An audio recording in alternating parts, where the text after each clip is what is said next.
జై శ్రీరామ్. శ్రీమాత్రే నమః. శ్రీ గురుభ్యో నమః.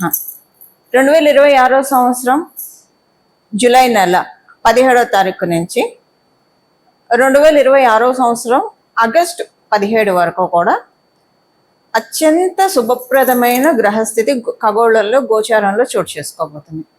అత్యంత శుభప్రదమైన గ్రహస్థితి అనడానికి కారణం ఈ గ్రహస్థితుల్లో అంటే ఏ గ్రహాలు వీటిల్లో ఉన్నాయి, ఈ అత్యంత శుభప్రదమైన అంశాన్ని ఏ గ్రహాలు కలిగిస్తున్నాయి, అలాగే వీటిల వల్ల ద్వాదశ రాశుల వాళ్ళకి ద్వాదశ లగ్నాల వాళ్ళకి ఎలాంటి ఫలితాలు ఉంటాయి, వీటిని మీ జన్మ జాతకము బాగా ఉంటే ఓకే మీకు వచ్చేస్తుంది, లేకపోతే కనుక చిన్నపాటి రెమెడీ చేసుకుంటే వస్తుంది. ఇప్పుడు చూడండి, మన శరీరంలో విటమిన్ డి ఉంటేనే అది మిగతా విటమిన్స్ ని అబ్జర్వ్ చేసుకొని మన బాడీలో కన్వర్ట్ చేయగలుగుతుంది, అంటే శక్తిని విటమిన్స్ రూపంలో అందించగలుగుతుంది. విటమిన్ డి కరువు అయితే కాల్షియం డెఫిషియన్సీ ఇలా వస్తూ ఉంటుంది కదా. అలా మీ జన్మ కుండలిలో కనుక యోగాల్ని తీసుకునే అంశం మిస్ అయితే అప్పుడు ఎలాగైతే మనం సప్లిమెంట్సో లేదంటే ఫుడ్ ఐటమ్సో ఫ్రూట్సో తీసుకుంటామో అలాగా పరిహారం చేసుకోవాలి. ఈ పరిహారం ఏంటి, ఇవన్నీ మనం ఇప్పుడు చూద్దాం. అసలు ముందుగా గోచారంలో ఉన్న అత్యంత శుభత్వాన్ని అందించే అంశం ఏంటో చూద్దాము. ఈ అంశము ఎంత శుభప్రదమైందంటే మళ్ళీ మనకి ఇలాంటి సందర్భము 12 ఏళ్ల వరకు రాదు, ఇంకా గట్టిగా చెప్పాలంటే 30 ఏళ్ల వరకు కూడా రాదు. కారణం ఏంటో ఇప్పుడు మనం చూద్దాం. అసలు ఏంటి ఈ ఏ ఏ గ్రహాలు ఉన్నాయి ఇందులో, కారణం ఇవన్నీ ఇప్పుడు మనం చూద్దాం.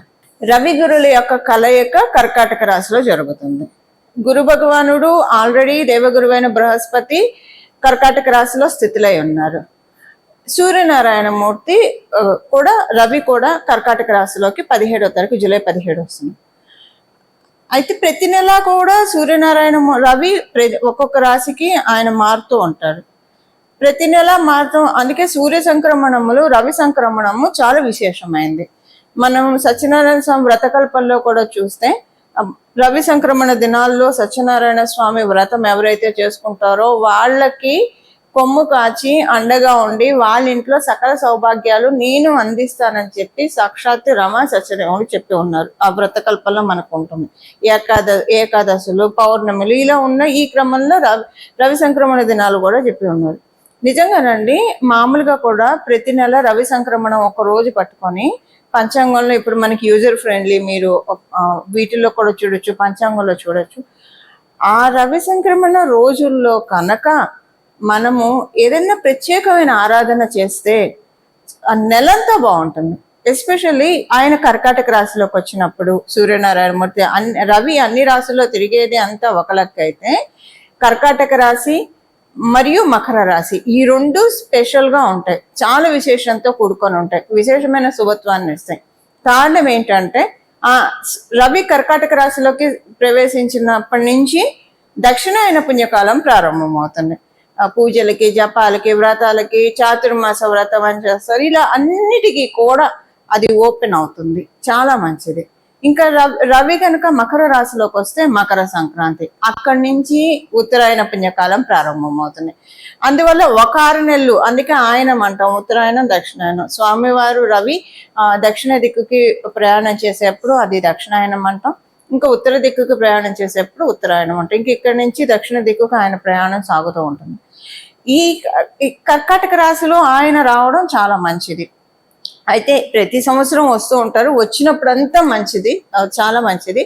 కానీ ఈసారి గురు భగవానుడి ప్రెజెన్స్ లో ఇది జరుగుతుంది. దేవగురువైన బృహస్పతి కర్కాటక రాశిలో ఆయన ఉచ్చ స్థానంలో చాలా కంఫర్టబుల్ గా ప్లేస్ అయి ఉన్న సమయంలో రవి రావడము చాలా విశేషమైన శుభాన్ని ఇస్తుంది. ఇది 12 సంవత్సరాల వరకు మళ్ళీ మనకి ఇలాంటి అవకాశం రాదు. అంటే ఒక నెల వరకు రవి ఇక్కడ ఉంటారు, తర్వాత సింహరాశిలోకి మారిపోతారు. కానీ దీని ఇంపాక్ట్ 6 నెలలు ఉంటుంది మనకి. మళ్ళీ ఇలాంటి శుభత్వాన్ని మనం చూడాలంటే 12 సంవత్సరాలు వేచి ఉండాలి. ఎందుకంటే ఒకసారి కనుక దేవగురువైన బృహస్పతి కర్కాటక రాశిలోంచి జరిగిపోయి సింహరాశిలోకి వస్తే మళ్ళీ ఆయన అక్కడికి రావడానికి 12 సంవత్సరాలు వ్యవధి పడుతుంది. ఇంకొక విశేషం ఏంటి, శనేశ్వరుడు కర్మకారకుడైన శనేశ్వరుడు మీనరాశిలో ఉన్నాడు. ఈ మీనరాశికి అధిపతి ఎవరు, దేవగురువైన బృహస్పతి. ఆయన నవమ దృష్టితో మీనరాశి మీద శనేశ్వరుడి మీద దృష్టి పెట్టి ఉన్నారు. ఈ పర్టికులర్ గా ఈ పీరియడ్ లో శనేశ్వరుడు వక్రించి కూడా ఉన్నాడు. ఇది చాలా మంచిది. వక్రించి ఉన్న శనేశ్వరుడు మీనరాశిలో, అంటే వక్రించి ఉంటే ఆయన ఎటువైపు ఆయన పయనం అవుతుంది, సహజ కాలపురుషుడు కుండలీలు లాభస్థానం వైపు ఆయన పయనం అవుతుంది, కుంభరాశి వైపు ఆయన పయనం అవుతుంది. ఈ సమయంలో గురువు అంటేనే జీవకారకుడు, ఆయన శనేశ్వరుడి మీద దృష్టి పెట్టడము. మళ్ళీ ఇలాంటి కాంబినేషన్ మనకి రావాలంటే 30 ఏళ్ళు వెయిట్ చేయాలి. అప్పుడు అంటే 30 ఏళ్ళకి శనేశ్వరుడు మళ్ళీ మీనరాశిలోకి రావాలి, మళ్ళీ ఆయన వక్రగతిలో కూడా అప్పుడు గురు భగవాన్ ఇక్కడ ఉండాలి, కర్కాటక రాశిలో ఉంటారు. అది మళ్ళీ మనం ఆ క్యాలిక్యులేషన్స్ వేరు ఉంటాయి, ఉండాలని రూల్ కూడా లేదు, ఆయన వేరే రాశిలో కూడా ఉండొచ్చు ఆ టైంలో. ఇలాగా అంటే ఇది ఎప్పటికో వస్తుంది మనకి ఇలాంటి గ్రహస్థితి, అత్యద్భుతమైన గ్రహస్థితి. అందరూ కూడా ప్రాపర్గా యూటిలైజ్ చేసుకోవాల్సిన సమయం ఇది. ఏం చేయాలి, అసలు దీని యొక్క సిగ్నిఫికెన్స్ ఏంటి, ఇది మనం చూద్దాం. మామూలుగా మనము దీని విశేషం ఏంటంటే, మామూలుగా మనము జన్మ తీసుకునేదే ఈ జీవుడిని ఈ శరీరంలోంచి జనన మరణ చట్రంలో నుంచి బయటపడేయడానికే భగవంతుడు మనకి మానుష జన్మనిస్తారు. మానుష జన్మ ఇచ్చినప్పుడు గృహస్థాశ్రమ ధర్మంలో ఉన్నప్పుడు మన కర్తవ్యాలు మనం నిర్వహించాలి. డే టు డే లైఫ్ లో మనం చేయాల్సిన పనులు మనం చేయాలి, మన రెస్పాన్సిబిలిటీస్ మనం చూసుకోవాలి. మన ఇంటికి ఇప్పుడు మన ఇంట్లో వాళ్ళు ఎక్కడికైనా వెళ్ళాలంటే వాళ్ళతో వెళ్ళాలి. ఎందుకంటే మనం ఎంత ఆధ్యాత్మికంగా ఉన్నా సరే ఇంట్లో వాళ్ళది కూడా మనం పట్టించుకోవాలి. సో వాళ్ళు ఎటన్నా వెళ్ళాలంటే వాళ్ళతో పాటు వెళ్ళాలి. బట్ ఎటు వెళ్ళినా కూడా ఒక వైరాగ్య భావంతో, సపోజ్ ఒక సినిమాకే వెళ్ళాం అనుకోండి, అక్కడ కూడా మనం ఒక వైరాగ్య భావంతో ఉండడం. అంటే ఇది అన్ని వేళలా ప్రాక్టికల్ గా పాసిబుల్ కాదు, కానీ సాధనాతో సాధ్యతే సర్వం. ఇది నా కుటుంబ సభ్యుల కోసం నా బాధ్యతగా నేను చేస్తున్నాను అన్న భావంతో ఏదైనా ఎటు వెళ్ళినా, ఒక గుడికి వెళ్తే మటుకు ఫుల్ డెడికేషన్తో ఉండడము. ఇంకా గుడికి తప్పించి యాత్రా స్థలాలు తప్పించి అన్యమైన ప్రదేశాలకి వెళ్ళాల్సి వస్తే వెళ్ళాల్సి రావాలి, మన బాధ్యత కాబట్టి. కానీ మన దృష్టి అంతా జగన్మాత వైపు, జగన్నాథుడి వైపే ఉంచుకుంటూ అక్కడ మనం బాడీ ప్రెజెంట్, మైండ్ అంతా, మనసు అంతా అమ్మవారి మీద అలా కేంద్రీకరిస్తే కనుక మన జన్మ ధన్యం అవుతుంది. ఇప్పుడు భగవాన్ రమణ మహర్షిని, పూజ్య గురువులైన రమణ మహర్షిని చూడండి. ఆయన జీవిత గాథ చూస్తూ ఉంటే చాలా కళ్ళంబడి నీళ్ళు వస్తూ ఉంటాయి. అంటే ఎన్ని జన్మల సాధనో ఈ జన్మలో ఆయనకి మోక్షాన్ని, అరుణాచలేశ్వరుల్లో ఆయన ఐక్యమయ్యే స్థితిని తీసుకొచ్చింది. ఇలా మనం కూడా ప్రాక్టీస్ చేయడానికి ఏదో ఒక జన్మలో అందరికీ కటాక్షం దొరుకుతుంది కదా, దొరకదు అనేది లేదు. ఎందుకంటే ఈ జీవాత్మని మనం క్రియేట్ చేయలేదు, ఇందులో ఉన్న జీవుడిని మనం క్రియేట్ చేయలేదు. అసలు మన శరీరమే భగవంతుడు ఇచ్చింది, ఈ జీవాత్మని మనం క్రియేట్ చేయలేదు. భగవంతుడి నుంచి వచ్చిన, పరమాత్ముడి నుంచి వచ్చిన అంశలం మనం అందరం జీవాత్మనం. కాబట్టి ప్రతి ఒక్కళ్ళం అర్హులమే. ఈ జన్మ కాకపోతే వచ్చే జన్మ, ఆపై జన్మ. మనం ఎంత సాధన చేస్తే అంత త్వరితంగా ఈ జనన మరణ చట్రంలోంచి, ఈ బర్త్ సైకిల్లోంచి మనల్ని మనం విడిపించుకోవడం, ఈ బంధనంలోంచి ఈ జీవుడు అనే పక్షిని ఊర్ధ్వలోకాలకి తీసుకెళ్ళడానికి చక్కటి అవకాశం. అంటే ఇది ఆధ్యాత్మికంగా ఇది చాలా ఈ సమయం కలిగిస్తుంది మనకి, 6 నెలలు కలిగిస్తుంది. అయితే అందరికీ ఆధ్యాత్మికంతో కనెక్షన్ ఉండాలని ఉండదు, లౌకికంగా కూడానండి. మంచి ఇది మనకి ఉన్న కష్టాలు ఏవైతే ఉన్నాయో, ఇప్పుడు మనము ఏదన్నా పాపం చేస్తే కష్టపడతాం, పుణ్యం చేస్తే సుఖపడతాం. ఆ రెండు బ్యాలెన్స్, ఆ రెండు కూడా శేషం చేసుకుంటేనే మన సోలు లిబరేషన్ మోడ్లోకి వెళ్తుంది. అంటే జనన మరణ చట్రంలోంచి, బర్త్ సైకిల్ నుంచి బయటపడాలంటే పాపం పుణ్యం రెండు కూడా శేషం చేసుకోవాలి, చేసుకుంటేనే. అలా చేసుకోవడానికి అంటే మనకున్న దుష్కర్మలు ఏవైతే మనం జన్మల నుంచి చేసామో, ఈ జన్మలో తెలిసి చేసిన, తెలియక చేసిన వాటన్నిటినీ తగ్గించుకోవడానికి. అలాగే పుణ్యము, పుణ్యకర్మ పెంచుకోవడానికి. ఈ పుణ్యకర్మ కూడా మనం భగవంతుని వేడుకోవాలి. నేను చేసే ప్రతి పుణ్యకర్మ కూడా మళ్ళీ నిన్ను ధ్యానించే విధంగా నన్ను డైరెక్ట్ చేయి, ఆ పుణ్యాన్ని దానికి ఉపయోగించు.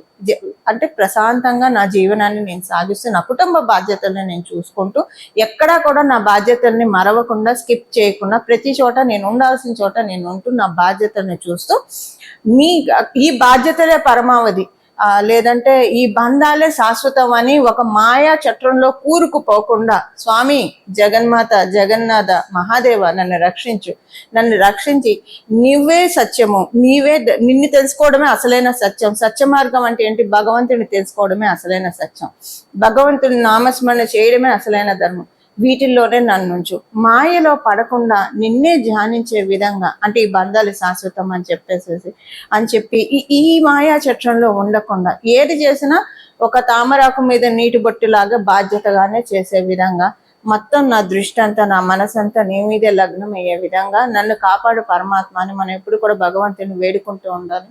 అలా వేడుకుంటూ ఉంటే ఏ జన్మకో స్వామివారు అమ్మవారు కరుణించకపోదు, మన సోల్ని మనము లిబరేట్ చేసుకునే స్థితికి వెళ్తుంది.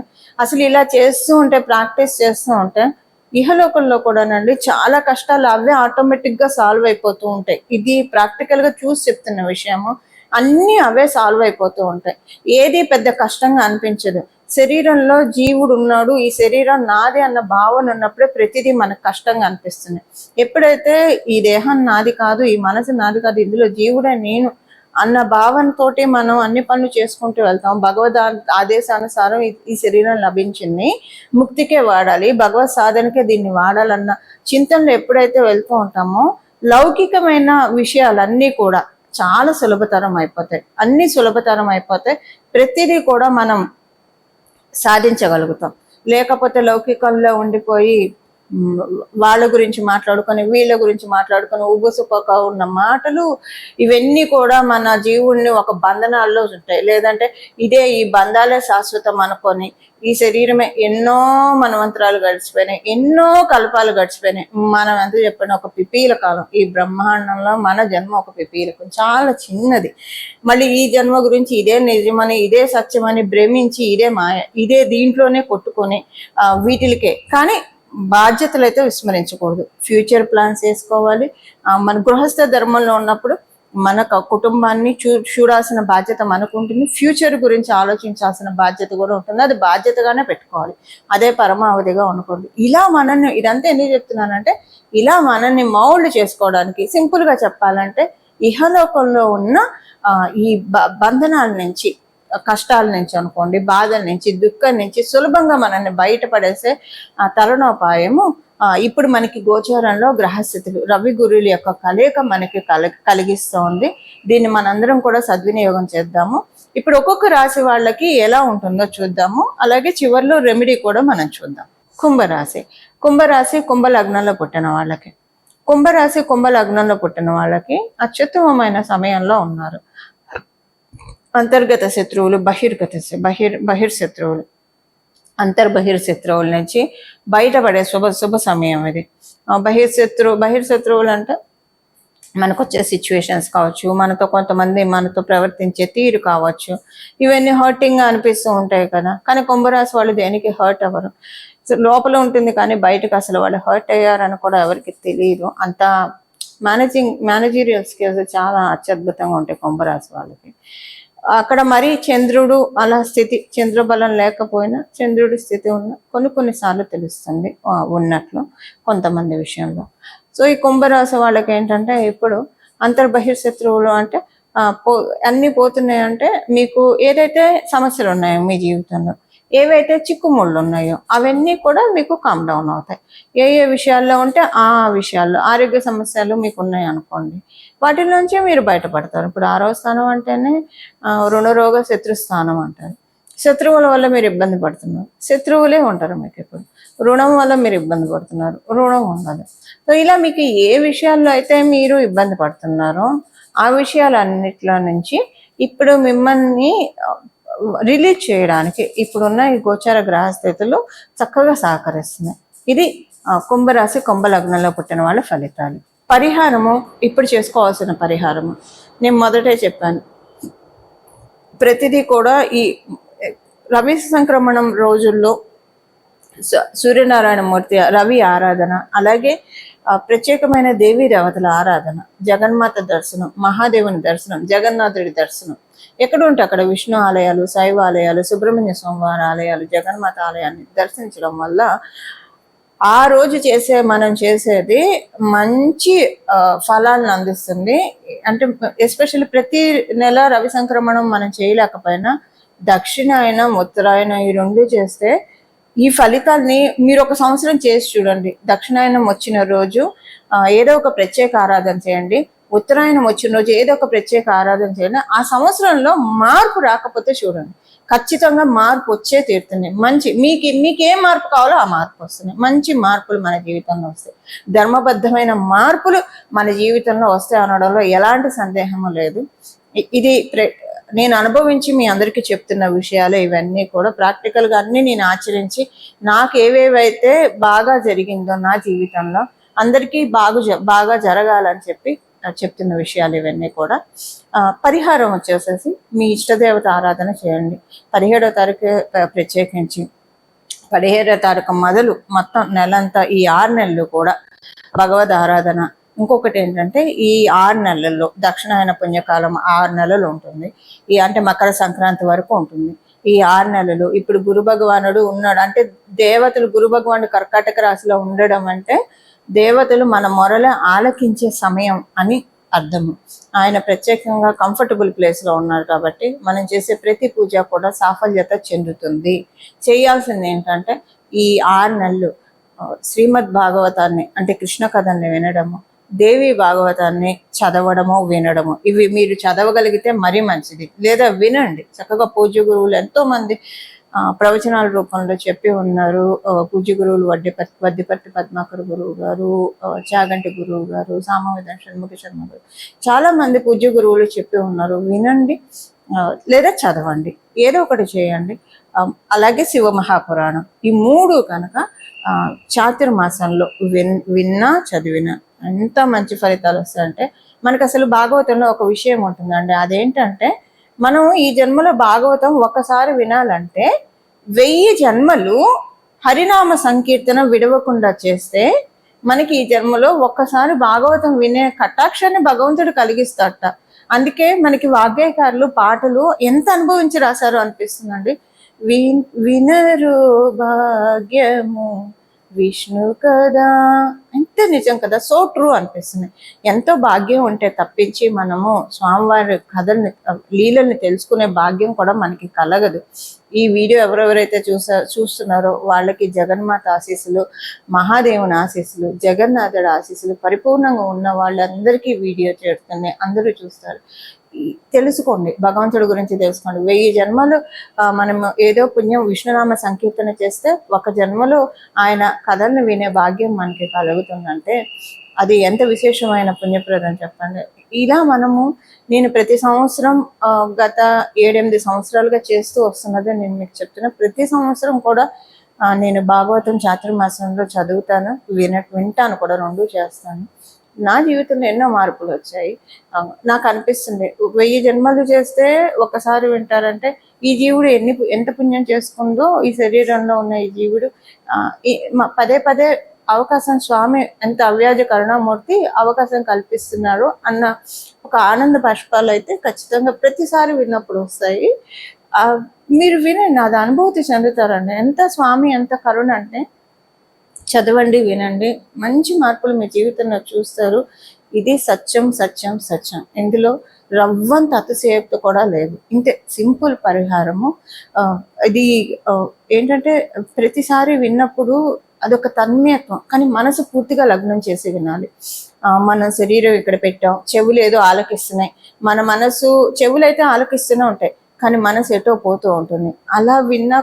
అలా విన్నా ఎంతో అంత ఫలితం అయితే వస్తుంది. అలా కాకుండా ఒక పరిపూర్తి, ఇప్పుడు అంటే ఎవరి గురించి ఎవరైనా ఏదైనా చెప్తుంటే ఎంత శ్రద్ధగా వింటారు, లేదా ఏదైనా ఒక విషయం, ఒక ఇంట్రెస్టింగ్ టాపిక్ ఉంటే ఎంత శ్రద్ధగా వింటాం.